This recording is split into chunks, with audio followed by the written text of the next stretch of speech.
DBC নিউজের নিয়মিত আয়োজন গ্রেট ওয়াল সিরামিক ইন্ডাস্ট্রিজ লিমিটেড নিবেদিত সংবাদ সম্প্রসারণে সবাইকে স্বাগত জানাচ্ছি।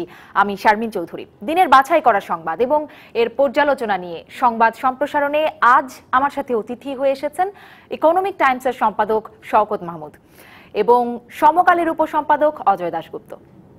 স্বাগত আপনাদের দুজনকেই আজকের সংবাদ সম্প্রসারণে। আমরা দেখে নিই দিনের খবরগুলো, সেগুলো নিয়ে আপনাদের পর্যালোচনা জানবো। মার্কেন্টাইল ব্যাংক সংবাদ শিরোনামগুলো শুরুতেই।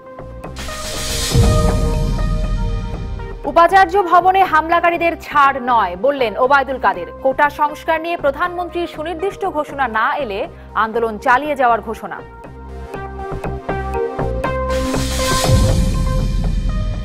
বেসরকারি বিশ্ববিদ্যালয়ে ভ্যাট না বসানোর নির্দেশ প্রধানমন্ত্রীর। ভ্যাট নয়, লভ্যাংশের উপর আয়কর দিতে হবে বললেন অর্থমন্ত্রী।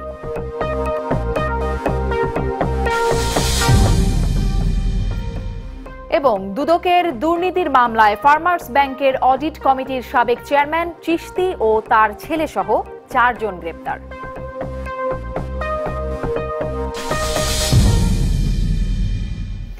ঢাকা বিশ্ববিদ্যালয়ের উপাচার্যের বাসভবনে হামলা 1971 সালের মতো নৃশংস আর ভয়াবহ বলে মন্তব্য করেছেন আওয়ামী লীগের সাধারণ সম্পাদক ওবায়দুল কাদের।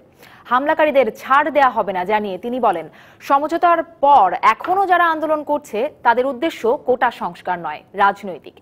এদিকে সচিবালয়ে স্বরাষ্ট্রমন্ত্রী বলেছেন, হামলাকারী অনেকে চিহ্নিত, তাদের গ্রেপ্তার করা হবে। মঙ্গলবার সকালে আওয়ামী লীগের সাধারণ সম্পাদক ওবায়দুল কাদের আসেন উপাচার্যের বাসভবন পরিদর্শনে। এ সময় সমাজ কল্যাণ মন্ত্রী রাশেদ খান মেননও তার সাথে ছিলেন। ৭১-এর বর্বরতা তো হার মানা, যে ঘটনা এখানে ঘটেছে যারা জড়িত কোনো অবস্থাতেই তাদের ছাড় দেওয়া হবে। এই সমঝোতার পর যারা থাকবেন এদের ব্যাপারে আমাদের খতিয়ে দেখতে হবে। পরে মধুর ক্যান্টিনে এক সংবাদ সম্মেলনে আন্দোলনকারীদের প্রতিহত করার ঘোষণা দেয় ছাত্রলীগ। এখন যারা আন্দোলনের নামে বিশৃঙ্খলা করতে চায় বা আন্দোলনের নামে ঘোলাপানিতে মাছ শিকার করতে চায়, তাদেরকে জবাব দেওয়ার জন্য বাংলাদেশ ছাত্রলীগ মাঠে আছে। মঙ্গলবার দুপুরে বিশ্ববিদ্যালয় অপরাজেয় বাংলায় মানববন্ধন করে বিশ্ববিদ্যালয় শিক্ষক সমিতি। হামলার ঘটনায় নিন্দা জানিয়ে জড়িতদের বিচার চান তারা। 7 তারিখের মধ্যে তদন্ত শেষ করে অপরাধীদেরকে চিহ্নিত করে সমস্ত জাতির সামনে বা তার আগে যেন তাদেরকে যেন উন্মোচিত করে দেওয়া হয়। পরে সিনেট কক্ষে উপাচার্যের সাথে সংহতি প্রকাশ করেন বিশ্ববিদ্যালয়ের শিক্ষকরা। এদিকে সচিবালয়ে স্বরাষ্ট্রমন্ত্রী বলেছেন, হামলাকারীদের অনেককেই এরই মধ্যে চিহ্নিত করা হয়েছে। দা এবং এই লাঠিসোঁটা নিয়ে ঢুকতেছে, 100 নয়, হাজার খানিক ঢুকছে। এই সবগুলি নিশ্চয়ই কোনো উদ্দেশ্য ছিল। নিশ্চয়ই উদ্দেশ্যটা ছিল যে এই আন্দোলনকে সামনে রেখে, এই আন্দোলনকে পুঁজি করে তারা আরেকটা নতুন আন্দোলন করতে পারে কিনা। সেই মনিরুল সোহাগ, ডিবিসি নিউজ, ঢাকা। এদিকে কোটা সংস্কার নিয়ে প্রধানমন্ত্রী শেখ হাসিনার সুনির্দিষ্ট ঘোষণা না এলে আন্দোলন অব্যাহত থাকবে বলে জানিয়েছে সাধারণ ছাত্র অধিকার সংরক্ষণ পরিষদ। বিকেলে ঢাকা বিশ্ববিদ্যালয় ক্যাম্পাসে সংবাদ সম্মেলনে এই ঘোষণা দেওয়া হয়। আগামীকাল দেশের সব বিশ্ববিদ্যালয়, কলেজে ক্লাস ও পরীক্ষা বর্জন এবং প্রতীকী অনশনের কর্মসূচি দেওয়া হয়েছে সংবাদ সম্মেলনে। কোটা সংস্কার নিয়ে আন্দোলনকারীদের সঙ্গে আওয়ামী লীগের সাধারণ সম্পাদক ওবায়দুল কাদেরের গতকালের বৈঠকের পর 7 মে পর্যন্ত কর্মসূচি স্থগিত করা হয়। তবে আন্দোলনকারীদের একাংশ দিনভর প্রতিবাদ করেছে। এছাড়া অর্থমন্ত্রীর বক্তব্যের পর আর আন্দোলন স্থগিত নেই বলে জানিয়েছেন আন্দোলনকারীরা। অন্যদিকে জাতীয় সংসদে কৃষিমন্ত্রী মতিয়া চৌধুরীর বক্তব্যেরও নিন্দা জানায় আন্দোলনকারীরা। আজকে থেকে বাংলাদেশের প্রতিটা বিশ্ববিদ্যালয়, কলেজ এবং জেলা পর্যায়ে যে সকল কলেজ আছে, সকল শিক্ষা প্রতিষ্ঠানে ক্লাস এবং পরীক্ষা অনির্দিষ্টকাল পর্যন্ত বন্ধ থাকবে। যতদিন না পর্যন্ত আমাদের দাবি মেনে নেওয়া হবে, এই কর্মসূচি ততদিন পর্যন্ত থাকবে।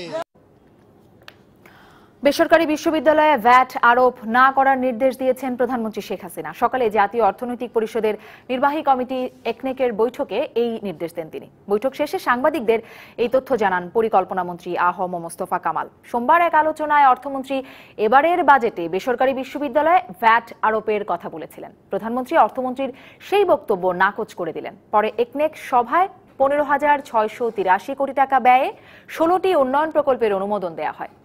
এতে সরকারি কোষাগার থেকে ব্যয় ধরা হয়েছে ৫,৭০৭ কোটি টাকা এবং প্রকল্প সহায়তা থেকে আসবে ৮,৭৪০ কোটি টাকা। এ সময় রূপপুর পারমাণবিক বিদ্যুৎ কেন্দ্রের উৎপাদিত বিদ্যুৎ সঞ্চালন লাইনে নেয়ার একটি প্রকল্প অনুমোদন দেয় একনেক। মাননীয় অর্থমন্ত্রীকে কোট করে বলা হচ্ছে প্রাইভেট ইউনিভার্সিটি যেগুলো আছে, ইউনিভার্সিটির মালিক যারা অথবা ট্রাস্টির সাথে যারা সম্পৃক্ত, চেয়ারম্যান যারা অথবা যারা উদ্যোক্তা, তাদের উপরে ভ্যাট ধরা হবে। মাননীয় প্রধানমন্ত্রী শুনলেন, তিনি সুস্পষ্ট ভাষায় বললেন এই ধরনের কোনো ব্যবস্থা গ্রহণ করা হবে না। এই ব্যাপারে তার সুস্পষ্ট চিন্তা হলো আমরা শিক্ষার ক্ষেত্রে ভ্যাট বসাবার জন্য কোনো প্রয়োজন নেই এবং সেটা আমরা করব না। বেসরকারি বিশ্ববিদ্যালয়কে ভ্যাট নয় আয়কর দিতে হবে, তবে তা আদায় করা হবে বিশ্ববিদ্যালয় কর্তৃপক্ষের কাছ থেকে, শিক্ষার্থীদের কাছ থেকে নয়। এমন কথা বললেন অর্থমন্ত্রী আবুল মাল আব্দুল মুহিত। সচিবালয়ে বিনিয়োগ কর্পোরেশনের লভ্যাংশ হস্তান্তর অনুষ্ঠান শেষে কথা বলেন তিনি। প্রাইভেট বিশ্ববিদ্যালয় আর মেকিং প্রফিট সাধারণত শিক্ষা প্রতিষ্ঠান দেয় না, কিন্তু তারা যেরকম চার্জ করে সেটা দিয়ে তো প্রফিট করে, অলাভজনক বলতে চেষ্টা করে অনেক সময় পরেও, সেইখানে ফাঁক ফোকর যেগুলো সেগুলো দেখবে ইনকাম ট্যাক্সের লোকেরা। সন্দেহজনক লেনদেনের অভিযোগে গ্রেপ্তার হওয়া ফার্মার্স ব্যাংকের অডিট কমিটির সাবেক চেয়ারম্যান মাহবুবুল হক চিশতি ও তার ছেলে সহ 4 জনের বিভিন্ন মেয়াদে রিমান্ড মঞ্জুর করেছে আদালত। এর আগে দুদক তাদের 10 দিনের রিমান্ড চেয়ে আদালতে আবেদন করলে চিশতির 5 দিন এবং বাকি 3 জনের 4 দিন করে রিমান্ড মঞ্জুর করা হয়। মঙ্গলবার দুপুরে তাদের গ্রেপ্তার করে দুদক। গ্রেপ্তার হওয়া বাকিরা হলেন ফার্মার্স ব্যাংকের senior vice president Ziauddin Ahmed, first president Masudur Rahman Khan ও চিশতির ছেলে রাশেদুল হক চিশতি। এর আধা ঘন্টা আগে এই 4 জন সহ মোট 6 জনের বিরুদ্ধে গুলশান থানায় মামলা দায়ের করে দুর্নীতি দমন কমিশন। অভিযোগে বলা হয়েছে চিশতি তার পরিবারের সদস্যদের অ্যাকাউন্টে যে 160 কোটি টাকা জমা করেছেন তা ছিল ঘুষ হিসেবে আসা অর্থ। এর আগে গত 3রা এপ্রিল তাদের দেশ ত্যাগে নিষেধাজ্ঞা চেয়ে পুলিশের বিশেষ শাখায় চিঠি পাঠিয়েছিল দুদক। ফার্মার্স ব্যাংকের 500 কোটি টাকার ঋণ অনিয়মের ঘটনায় ব্যাংকটির সাবেক চেয়ারম্যান মহিউদ্দিন খান আলমগীরকেও দায়ী করেছে বাংলাদেশ ব্যাংক।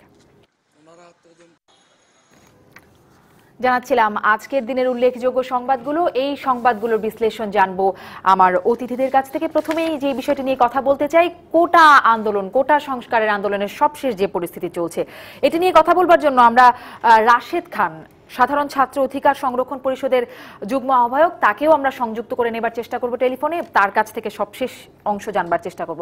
একটু আপনাদের পর্যালোচনা ছোট ছোট করে জেনে নিয়ে তারপর রাশেদ খানকে যুক্ত করার চেষ্টা করি। সেটি হচ্ছে যে গতকাল বৈঠকের পর, ওবায়দুল কাদেরের সাথে বৈঠকের পর স্থগিত হলো আন্দোলন। আজকে আবার কিন্তু আন্দোলন স্থগিত হবার পরেও একাংশ আবার আন্দোলন চালিয়ে যাচ্ছিল। তারপরে এই সাধারণ ছাত্র অধিকার সংরক্ষণ পরিষদ থেকেই বলা হলো তারা অনুপ্রবেশকারী, তারা এই স্বাধীনতা বিরোধী ইত্যাদি ইত্যাদি। আবার তারা একসাথে হলো এবং আজকে বিকেলে সন্ধ্যার দিকে তারা বলল যে তারা এই আন্দোলন চালিয়ে যাবে এবং অনির্দিষ্টকাল, কোনো ঘোষণাও দেয়নি। আসলে কোন দিকে যাচ্ছে বলে মনে করেন অজয় দাশগুপ্ত? এটা তো স্বতঃস্ফূর্ত আন্দোলন এবং সাম্প্রতিক সময় এটা কিছুটা তুলনা করা যায় আর একটা 2013 সালের গণজাগরণ মঞ্চে। কিন্তু ঢাকা বিশ্ববিদ্যালয়ে যদি ধরি বা পাবলিক অন্য ইউনিভার্সিটিতে যদি ধরি, মানে যে ব্যাপক সংখ্যায় তাদের অংশগ্রহণ, এটা কিন্তু কোনো ধরেন অতীতে যেসব বড় বড় আন্দোলন হয়েছে ছাত্রদের, এই ধরনের জমায়েত হয়েছে 69 হয়েছে, 62, 64-তে হয়েছে, কিংবা 90-এর দশকের শুরুতে অর্থাৎ এই 80-র দশকের শেষ দিকে এরশাদের বিরুদ্ধে হয়েছে। এইটা সর্বশেষ একটা যদি ধরি ছাত্রদের ঢাকা বিশ্ববিদ্যালয় কেন্দ্রিক বা বুয়েটে একবার সনি হত্যা সেটা হয়েছিল, বা 2003-এ এই শামসুনার হলে ছাত্রদের উপরে নির্যাতন, পুলিশ হলে ঢুকেছিল, সেগুলো গ্রেপ্তার করেছিল, 20-25 জনকে রমনা থানায় নিয়ে গিয়েছিল। তার প্রতিবাদে সেটা উপাচার্যকে কিন্তু পদত্যাগ করতে হয়েছিল, আনোয়ারুল্লাহ চৌধুরীকে।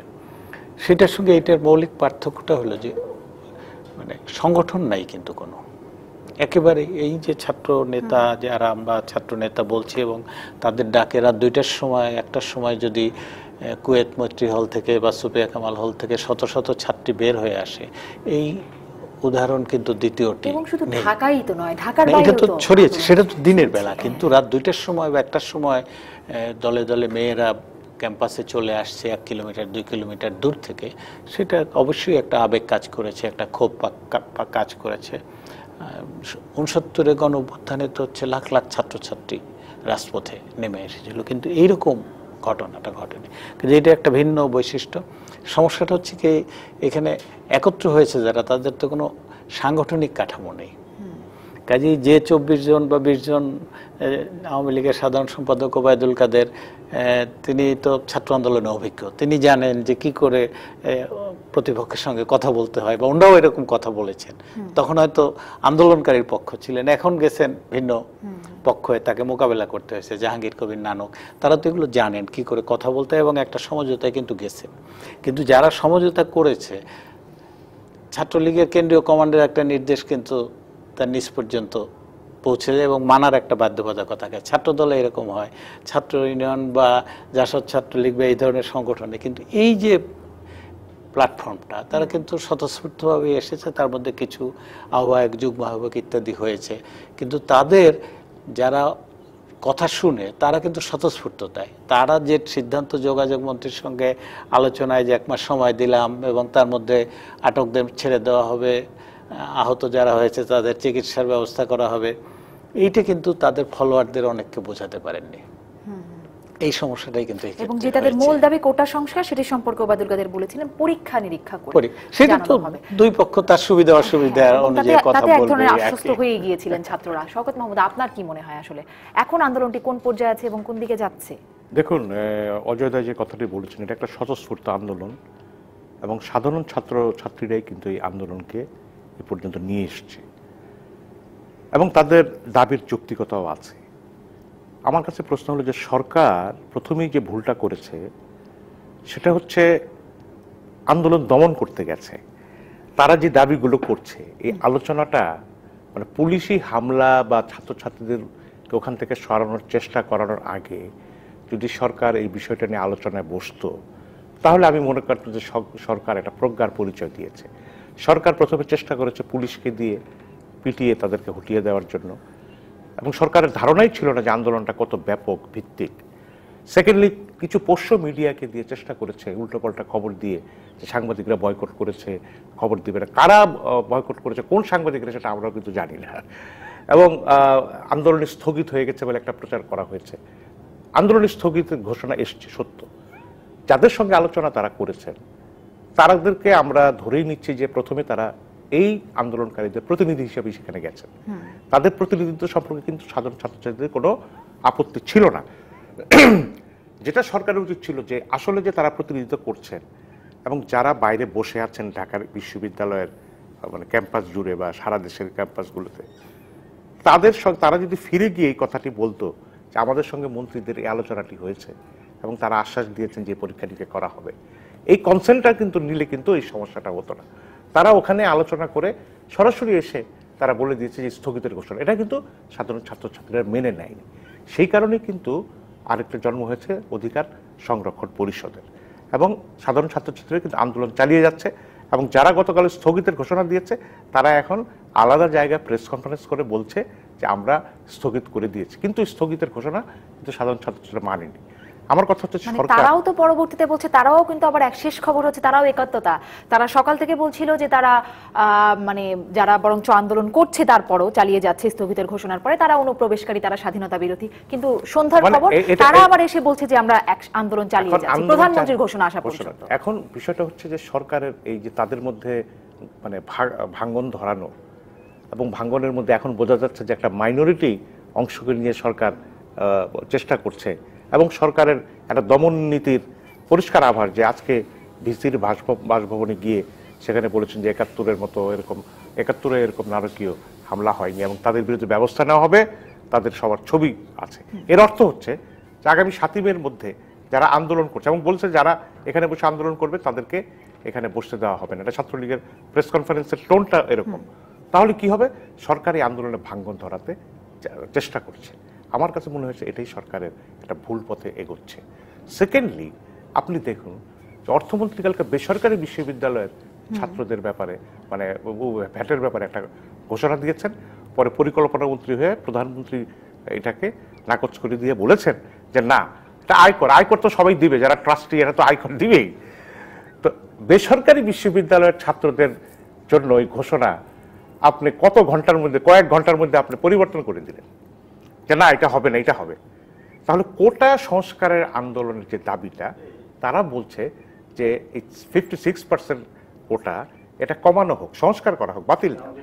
এবং যে একটি গ্যাজেটের মধ্যে যে একটি মানে উপধারার কথা বলা হয়েছে যে এক কোটায় না পাওয়া গেলে আরেক কোটা বা এরকম একটা ধারণা তৈরি হয়েছে, সরকার তো স্ট্রেট বলে দিতে পারতো যে হ্যাঁ এই বিষয়ে যেটা বলা হয়েছে এই বিষয়টা যেহেতু একটা বিভ্রান্তির সৃষ্টি করেছে, আমরা সেটা নিয়ে একটা ইতিবাচক ভাবে করব এবং এই শিগগিরই এই ব্যাপারে এটি তো বলেছে যে পরীক্ষা নিরীক্ষার কথা বলেছে। পরীক্ষা নিরীক্ষার বেশি দরকার নেই তো, এটা তো এমন কোন রকেট না যে এই রকেটের যন্ত্রাংশ এখান থেকে বের করতে হবে ওখান থেকে। মানে সরকার বলবে যে যেটা বলা হয়েছে কোটা 56%, সেই কোটার ক্ষেত্রে আমরা কোটা কমানোর আমরা একটা নীতিগত সিদ্ধান্ত নেব। একই সঙ্গে তারা চেয়েছিল পার্লামেন্টে আলোচনা হয়ে একটা সিদ্ধান্ত আসবে, এই তো তারা চেয়েছিল। মানে তারা যতটুকু বলেছিল ততটুকু তো ছাত্ররা আশ্বস্ত হয়েছিল। ঠিক আছে, পার্লামেন্টে আলোচনা না করে পার্লামেন্ট থেকে উল্টো গালিগালাজ করা হচ্ছে, তারা রাজাকারের পাচ্ছেন। এটি নিয়ে আমরা আবার কথা বলবো যে তারা আসলে সরকার এই সংসদের মন্তব্যগুলো নিয়ে জানতে চায়। এখানে কোনো রাজনৈতিক বিষয় না, এবং সাধারণ ছাত্রছাত্রীরা যে একবার রাস্তায় নেমে যায় এবং তারা কিন্তু আপনি দেখুন যে গণজাগরণ মঞ্চের তখন যারা মঞ্চ করেছিল, চারিপাশ থেকে খাওয়া দাওয়া, বিরিয়ানির প্যাকেট, পেপসির বোতল, কোকের বোতল, এখানে কিন্তু কিছুই নাই, কিন্তু তারা আর বেশি সময় ধরে থাকার প্রতিজ্ঞায় আছে। এটাই ডিফারেন্সটা, বুঝতে পারছেন? আমরা সহকর্মী দাউদ খান আছেন ঢাকা বিশ্ববিদ্যালয় এলাকায়, তার কাছ থেকে একটু সবশেষ জেনে আসি। দাউদ খানের কাছ থেকে কোটা সংস্কারের বিষয়ে সবশেষ জানবো। চলে যাচ্ছি দাউদ খান, আপনার কাছ থেকে জানতে চাই, আপনার পেছনে ছাত্রদের জমায়েত দেখছি, এখন কি চলছে ঢাকা বিশ্ববিদ্যালয় এলাকায়, সবশেষ কি অবস্থা এই আন্দোলনের?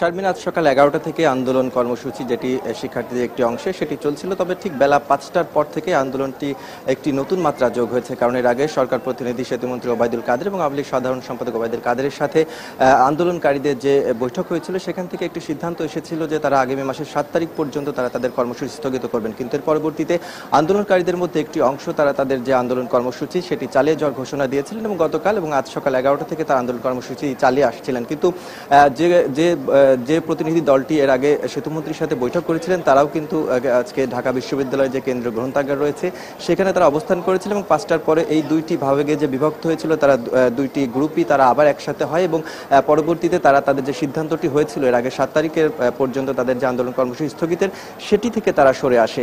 এর কারণ হিসেবে আন্দোলনকারীদের পক্ষ থেকে আমাদেরকে জানানো হয়েছে যে এর আগে, অর্থাৎ কৃষিমন্ত্রী মতিয়া চৌধুরী যে ঘোষণাটি দিয়েছিলেন শিক্ষার্থীদেরকে কেন্দ্র করে, সেই ঘোষণাটি প্রত্যাহার করতে হবে। পাশাপাশি অর্থমন্ত্রী তিনি জানিয়েছেন যে এবারে যে বাজেট, এই বাজেটের আগে কোটা সংস্কার করা সম্ভব না, এমন একটি বক্তব্য তিনি দিয়েছেন। এই দুটি বক্তব্যের পরিপ্রেক্ষিতে তারা আমাদেরকে আবার জানিয়েছেন যে এই বক্তব্য দেবার কারণেই মোটামুটিভাবে তারা তাদের যে কর্মসূচি সেটি থেকে তারা সরে এসেছে এবং লাগাতার আন্দোলন যে কর্মসূচি সেটি তারা চালিয়ে যাবে। এর পরবর্তীতে তাদের পক্ষ থেকে ঘোষণা দেওয়া হয়েছে যে যতক্ষণ পর্যন্ত না প্রধানমন্ত্রীর পক্ষ থেকে একটি সুস্পষ্ট বক্তব্য তারা পাচ্ছেন, ততক্ষণ পর্যন্ত তারা আন্দোলন কর্মসূচি চালিয়ে যাবেন। আমি যদি শারমিন আপনাকে একটু দেখানোর চেষ্টা করি যে আন্দোলন যারা চালিয়ে যাচ্ছিলেন, তারা যদিও বলেছিলেন যে ঠিক সকাল 10টা থেকে 7টা পর্যন্ত তারা আন্দোলন কর্মসূচি চালাবেন, কিন্তু এখন পর্যন্ত ঢাকা বিশ্ববিদ্যালয়ের মধ্যে আন্দোলনকারীদের একটি অংশ এখনো অবস্থান করছে। কিছুক্ষণ আগে তারা একটি জামায়াত করেছিল এবং সেখান থেকেও তারা বারবার করে ঘোষণা দিচ্ছেন যে তাদের কোটা সংস্কারের যে আন্দোলন সেটি তারা চালিয়ে যাবেন। একযোগে তারা বলেছেন যে আগামীকাল সকাল 10টা থেকে নতুন মাত্রায় তারা এই আন্দোলনটি আরো বেগবান করবেন এবং তারা বলেছেন যে পুরো বাংলাদেশ জুড়েই তারা মোটামুটিভাবে প্রতিটি স্থানেই তারা অবস্থান গ্রহণ করবেন, পাশাপাশি রাস্তা অবরোধের মতো কর্মসূচিও তারা করবেন বলে এখান থেকে ঘোষণা দেওয়া হয়েছে। তো সব মিলিয়ে স্পষ্ট মোটামুটি আপনার কাছ থেকে জেনে নিলাম এই সবশেষ এই বিষয়টি আমরা সংবাদেও দেখছিলাম সবশেষ প্রতিবেদনে। ধন্যবাদ দাউদ খান আপনাকে আমাদের সঙ্গে সংযুক্ত হয়ে সময় দেবার জন্য এবং তথ্যগুলো জানিয়ে দেবার জন্য ধন্যবাদ। আমাদের সহকর্মী কাছ থেকে জানছিলাম যে কি অবস্থা সবশেষ। আমরা একটা বিরতি নিয়ে আসি, বিরতি নিয়ে এসে সংসদে যে বক্তব্যের প্রসঙ্গে আপনি বলছিলেন সেটি নিয়েও আমরা জানতে চাইবো এবং রাশেদ খান যুগ্ম আহ্বায়ক এই আন্দোলনের, তার সাথেও কথা বলবার চেষ্টা করব। দর্শক থাকুন আমাদের সাথে, বিরতির পর ফিরছি আলোচনায়।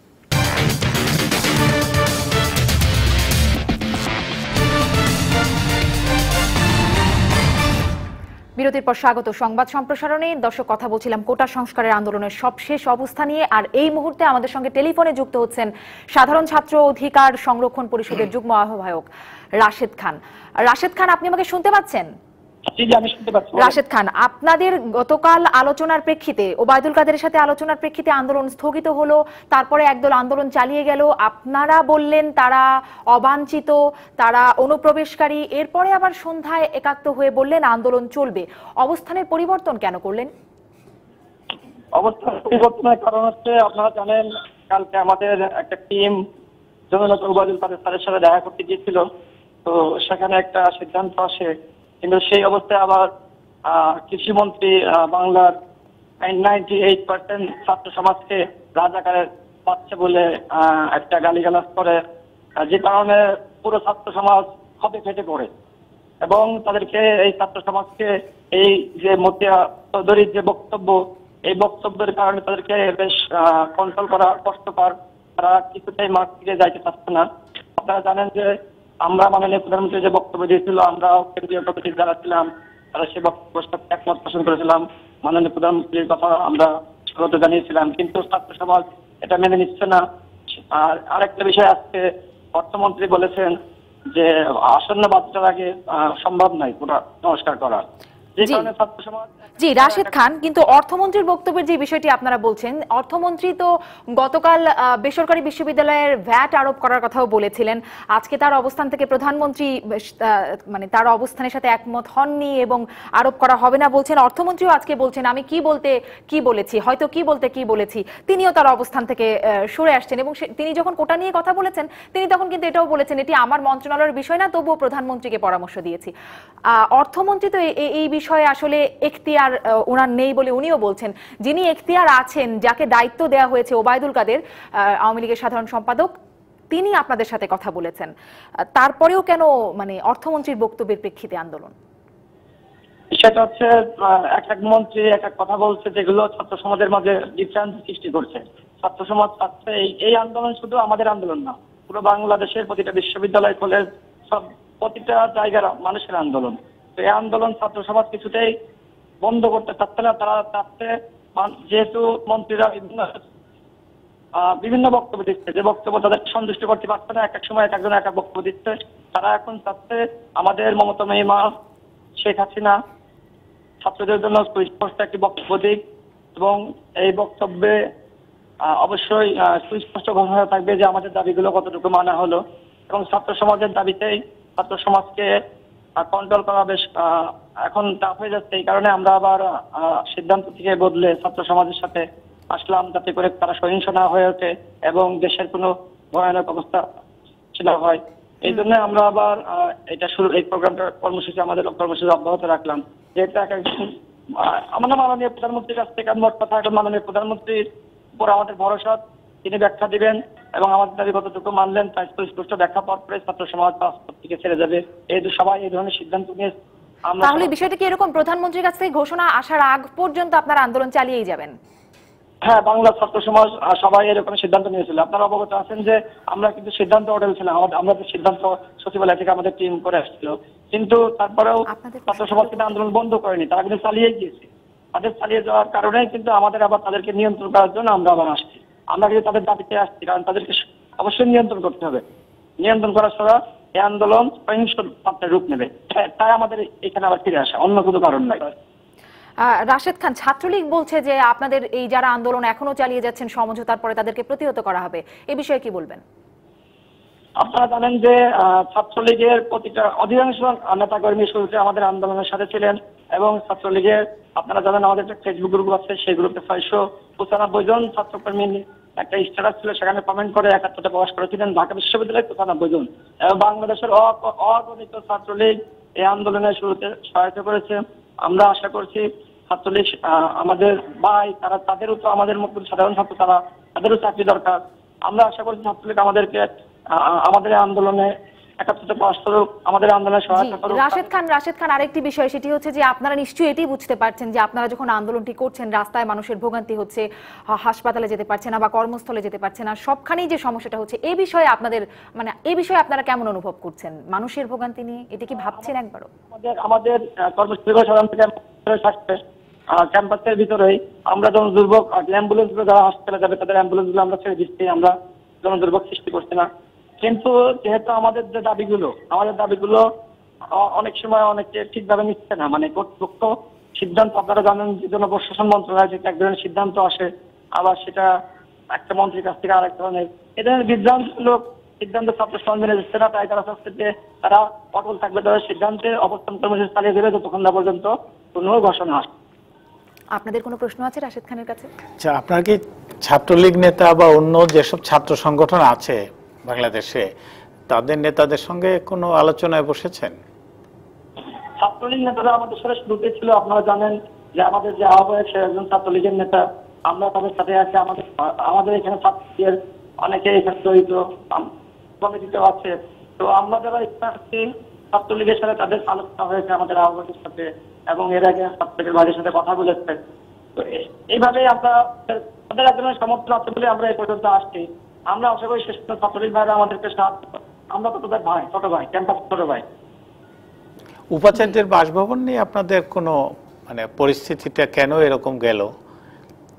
অতীতে ঢিল মেরেছে ছাত্রদের মিছিল থেকে, কিন্তু যে ধরনের ভাঙচুর হয়েছে এটা আগে হয়নি। সেখানে কিন্তু বেশ কয়েকজন শিক্ষকও লাঞ্ছিত হয়েছেন।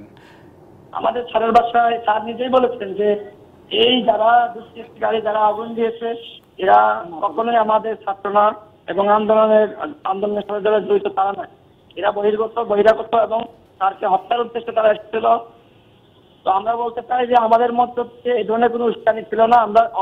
আমরা প্রথম থেকে অহিংস, আমাদের স্যারের কাছে আমাদের স্যার আমাদের পক্ষে আছেন, স্যার আমাদের পক্ষে কথা বলেছেন, এবং স্যার যদি তদন্ত করে টিমের মাধ্যমে প্রমাণিত হবে এখানে আমাদের কেউ জড়িত নাই, তো স্যারের মুখ থেকে বেরিয়ে আসছে আমার ছাত্ররা এখানে জড়িত নাই। জি রাশেদ খান, ধন্যবাদ আপনাকে। রাশেদ খান, ধন্যবাদ আপনাকে আমাদের সঙ্গে সংযুক্ত হয়ে সময় দেওয়ার জন্য।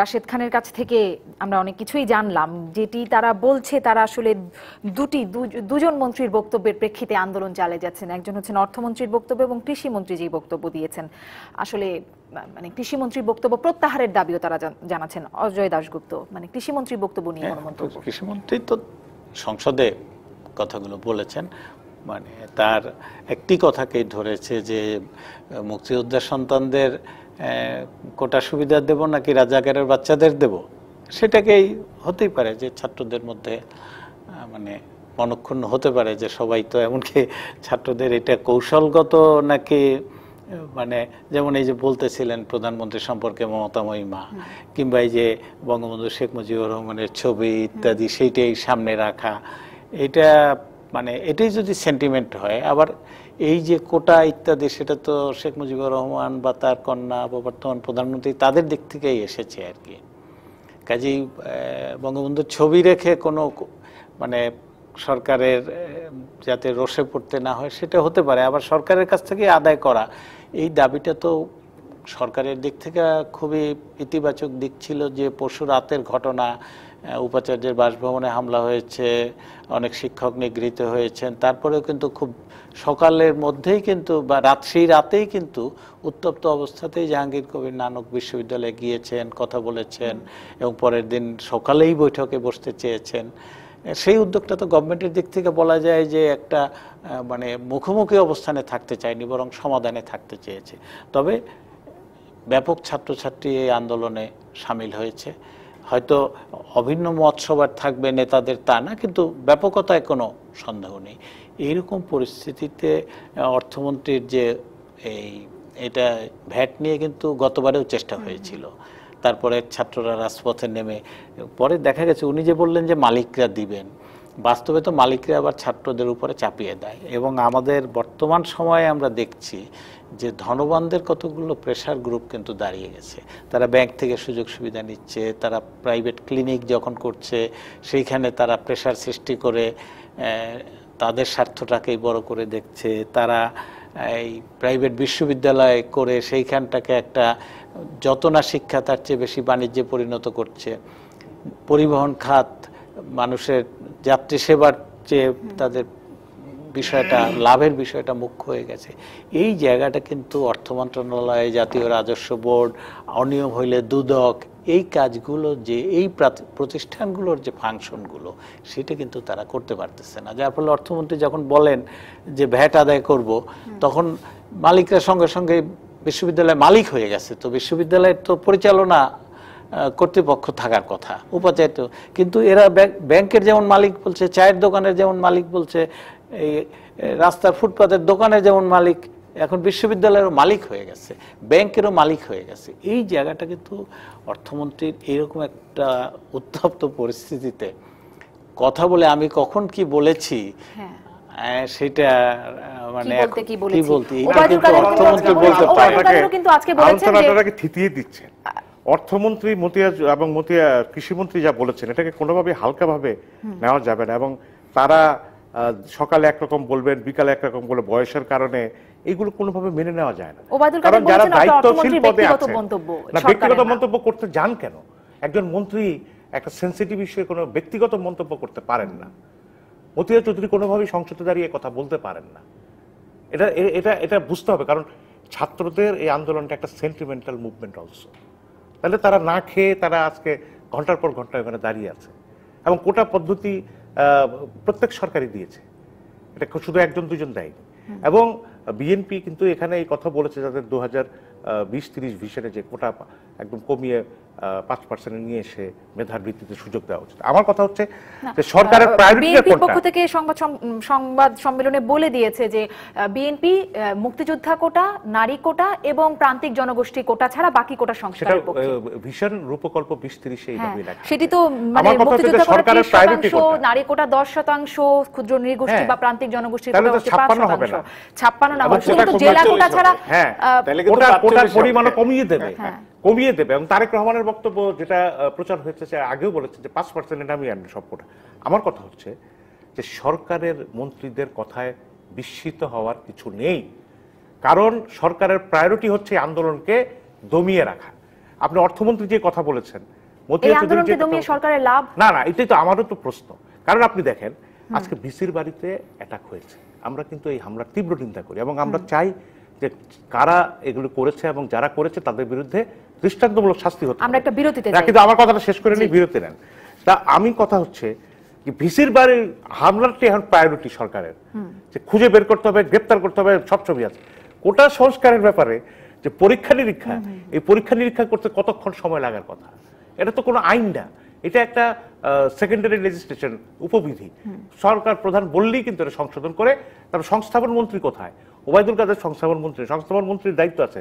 আমার মনে হয় সংস্থাপন মন্ত্রী বোধহয় কিন্তু পরীক্ষা নিরীক্ষা করে তবেই তো একটা কিছু জানাবে। পরীক্ষা নিরীক্ষাটা করবে কে? এটা সংস্থাপন জনপ্রশাসন মন্ত্রণালয় তো এটা করেছে, তাদেরই করা উচিত। কারণ ওবায়দুল কাদের সাহেব আজকে যে ভিসির বাড়িতে গেলেন, তিনি তো ওখানে গিয়ে উপাচার্যের অফিসে ওই ছাত্রদের, আন্দোলনকারী ছাত্রদের ডেকে তো কথা বলতে পারতেন।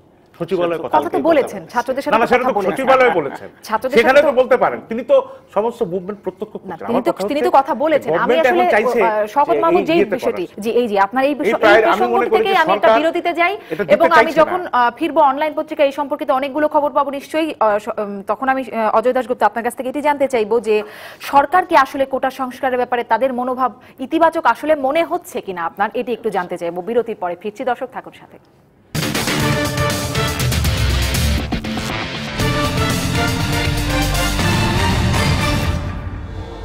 ফিরলাম সংবাদ সম্প্রসারণে। দেখিনি অনলাইনের সবশেষ কি খবর আছে bdnews24.com যে এই খবরগুলো দেখছি। কোটা সংস্কার আন্দোলনে ফিরল ছাত্র অধিকার পরিষদ। একটি প্রশ্ন করেছিলাম অজয় দাশগুপ্ত, সেটির উত্তরটি যদি একটু জানতে চাই। সরকার কি আসলে আন্তরিক মনে হচ্ছে কোটা সংস্কারের দাবিতে? তো বোঝা যায় যে নানা পর্যায়ে কিন্তু এটার একটা ইতিবাচক, কতটা আনা যায় সেটা 56 এটা থেকে কতটা, কারণ একটা সময় কিন্তু মাইনরিটি সংখ্যালঘুদের, এখন সেটা উপজাতি ইত্যাদি চলে গেছে, হিন্দু বৌদ্ধ খ্রিস্টান এদের ব্যাপারেও ছিল আর কি। এক সময় যে কেউ মানে বিসিএসে অনেক মানে 10% বেশি সংখ্যালঘু পাশ করায় এক মানে সালাউদ্দিন কাদের চৌধুরী বলছিল যে এটা উল্টাকোটা করতে হবে, দর্শক যাতে না চলে যায় আর কি। যাই হোক, সেটা তো করতে একটা তো বোঝা যায় যে এক ধরনের মানে সাধারণ ঐকমত্য হয়েছে, কিন্তু যে এইটা পুনর্বিবেচনা করা উচিত সেটা কিন্তু যোগাযোগ মন্ত্রী যে বা এই যে সেতুমন্ত্রী ওবায়দুল কাদের আওয়ামী লীগের যখন পলিটিক্যালি কথা বলতে হবে, তার তো সংস্থাপন মন্ত্রী বা সচিব তাদেরকে দায়িত্ব দেয় নাই, কিন্তু কারণ কথাই বলেননি না এই সব প্রশ্নে কিন্তু রাজনৈতিকভাবেই আলোচনাটা, রাজনৈতিক উদ্যোগগুলোই বল, এবং ওবায়দুল কাদেরকে দায়িত্ব দেওয়ার অর্থই কিন্তু হচ্ছে যে যারা এগুলো পলিটিক্যাল ডিসিশন নিতে হবে, তো এটা শুধু প্রশাসনিক সংস্থাপন মন্ত্রণালয় বা সচিব বা তারা নিলে কিন্তু হবে না। ওবায়দুল কাদের এটি বলছেন রাজনৈতিক উদ্যোগের কারণেই কিন্তু আন্দোলন চালাচ্ছে, তারা রাজনৈতিক উদ্যোগে নিতে হবে সরকারের দিক থেকে। প্রথমে আওয়ামী লীগ এবং তার সরকারকে সিদ্ধান্ত নিতে হবে যে হ্যাঁ আমরা এটা যতটা সম্ভব যৌক্তিক করা যায়। আমাদের সংবিধানে এটা আছে যে বাংলাদেশ তো এখনো ওই অবস্থা থেকে বের হয় নাই যে কোটা ইত্যাদি থাকবে না, শুধু সেখান থেকে বের হয়ে তুলে কিন্তু তাকে রাজনৈতিক সিদ্ধান্ত নিতে হবে, এবং সেটা সমাজকে, এটা ছাত্র হোক বা ছাত্রের বাইরে হোক, সবাইকে গ্রহণ করার জন্য কিন্তু রাজনৈতিকভাবেই পদক্ষেপ নিতে হবে। ওবায়দুল কাদেরের কে দায়িত্ব দেওয়া কিন্তু সেটারই একটা সিগন্যাল। জাহাঙ্গীর কবির নানককে পাঠানোর তো কোনো কারণ নেই, সেটা তো মানে আওয়ামী লীগের যুব সাধারণ এখানে করছে যে সেও ছাত্র নেতা ছিল, 80 দশকে বড় নেতা ছিল আর কি। দিনভর আন্দোলন করার পর গভর্নমেন্ট তাদেরকে আহ্বান জানাবে যে আসেন আলোচনায়, তারা আলোচনার জন্য প্রস্তুত। তাদের দাবিটি মূল ছিল কি, যে সংসদে যেন এই বিষয়টি নিয়ে আলোচনা হয় এবং সিদ্ধান্ত হয়। যদিও এই সিদ্ধান্ত পরিবর্তনের ক্ষেত্রে সংসদের প্রয়োজন নেই, কিন্তু সংসদে সেটি আলোচনা হয়নি, বা তাদেরকে যদি সংসদে একটা প্রতিনিধি দল দিয়ে যেতে দেওয়া হতো যে ঠিক আছে আপনার সংসদের নিয়ম আছে, বাংলা মোটর পর্যন্ত যাবে, সেখান থেকে একটা প্রতিনিধি দল সংসদে গিয়ে সংসদের স্পিকারের কাছে না, আমি প্রথম থেকে কথাটা বলছি, সরকার সেই বিষয়গুলোকে এক্সস্ট করেনি। এখনো সরকারের মাথায় কিন্তু কথা হচ্ছে যে আন্দোলনকে দমন করতে হবে, এবং যে কথাগুলো বলা হচ্ছে আমি মনে করি যে অর্থমন্ত্রী বলে দিয়েছেন এক ফাঁকে, বাজেটের আগে কোটা সংস্কার করা সম্ভব না। কোটার সঙ্গে বাজেটের কোনো সম্পর্ক নেই। আপনি কোটা ব্যবস্থার পুনর্বিন্যাস করতে গেলে বাজেটের কোনো সংশ্লিষ্টতা নেই, টাকা পয়সার কোনো সমস্যা। কিন্তু একই সাথে তিনি এটা বলেছেন কোটা সংস্কারের আবার পক্ষে তিনি, সেইজন্য প্রধানমন্ত্রীকে তিনি অনুরোধ করছেন। এটা দেরি হওয়ার কোনো এমন কোনো বিষয় না যে প্রশাসনিক ক্ষেত্রে একটা মহা বিপর্যয় ঘটে যাবে যে কোটার সংস্কার করা হবে। আমার কাছে এই জায়গায় সন্দেহ হচ্ছে যে সরকার এটা নিয়ে টালবাহানা করছে, সময় ক্ষেপণ করতে চাইছে যাতে করে আন্দোলন হয়ে যায়। আজকে বিকালে যে ঘটনাটি ঘটেছে এরপরে সরকার আমরা আরো কিছু খবর দেখেনি, সেটা নিয়ে আমরা এর পরের দিনগুলোতেও নিশ্চয়ই কথা বলবো, যেহেতু আন্দোলন চলবে বলে বলছে। শীর্ষ খবর দেখছি, লাশ ফেলে দেওয়ার পরিকল্পনায় হামলা, ঢাকা বিশ্ববিদ্যালয়ের উপাচার্য বলছেন বেসরকারি বিশ্ববিদ্যালয় কর্মুক্তই থাকবে। এই খবরটি আমরা বলেছি। সাংবাদিকদের আবারও আশ্বস্ত করলেন আইনমন্ত্রী, এটি বলছেন ডিজিটাল সিকিউরিটি অ্যাক্ট, জি পুরোটা নিয়ে, সেটি নিয়ে সংসদে উঠেছে। ইমরানকে জুতা পেটার নির্দেশ ছাত্রলীগ নেতার, তার বিরুদ্ধে মামলার বিষয়েও বলছেন স্বরাষ্ট্রমন্ত্রী, যারা প্রচারণা চালিয়েছেন ছাত্র হত্যা করা হয়েছে এরকম একটি ভুল মিথ্যা প্রচারণা চালানো হয়েছে, তাদের বিরুদ্ধে মামলার বিষয়েও বলছেন। বেসরকারি বিশ্ববিদ্যালয়ের শিক্ষার্থীরা কোটা সংস্কারের আন্দোলনে যোগ দিয়েছে, এই খবরটি আছে। খালেদার এখনকার চিকিৎসাই চলবে বলছেন চিকিৎসকরা। এই তো মোটামুটি খবর এই বিডি নিউজে। প্রথম আলোতেও কোটা সংস্কারের আন্দোলনের খবরটি আছে। আর কি খবর আছে, রাজীবকে দেখতে পাচ্ছি। রাজীবের অবস্থা বলতে কান্না চাপলেন চিকিৎসক। রাজীবের কিন্তু অবস্থা খুব ভালো না, লাইফ সাপোর্টে রাখা হয়েছে তাকে। এবং হাতের চিকিৎসা তো মানে আমরা এতদিন জানতাম, কিন্তু তার মস্তিষ্কে আঘাত ছিল এবং সেটারই মানে খুবই মানে ছাত্র শ্বাস নিতে পারছে না, শ্বাসকষ্ট হচ্ছে। চিকিৎসকই আবেগতাড়িত হয়ে গেছেন তার মানে তার বিষয়ে বলতে গিয়ে। যুগান্তরেও এই খবরটি, প্রত্যেকটি পত্রিকা প্রত্যেকটি অনলাইনের প্রধান খবর। প্রধানমন্ত্রী ঘোষণা না আসা পর্যন্ত আন্দোলন চলবে, কোটার আন্দোলন।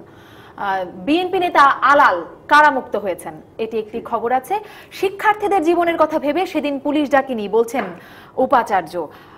ছাত্রদের উপরে যখন পুলিশ হামলা করছে তখন উনি পুলিশকে নিরস্ত করলেন না কেন? আর ওনার বাসার হামলার ব্যাপারে আর ওনাদের মানে ভিসি স্যারের বাসাটা কি এতই অনিরাপদ, কার্যালয় কি এতই অনিরাপদ, সবসময় মানে যে কোনো কিছুতেই তার উপর হামলা চলে আসে? এটি নিয়ে নিশ্চয়ই আরো কথা হবে। আজকের মতো শেষ করি। ধন্যবাদ আপনাদের দুজনকেই। দর্শক, শেষ করছি আজকের সংবাদ সম্প্রসারণ। ভালো থাকবেন সবাই।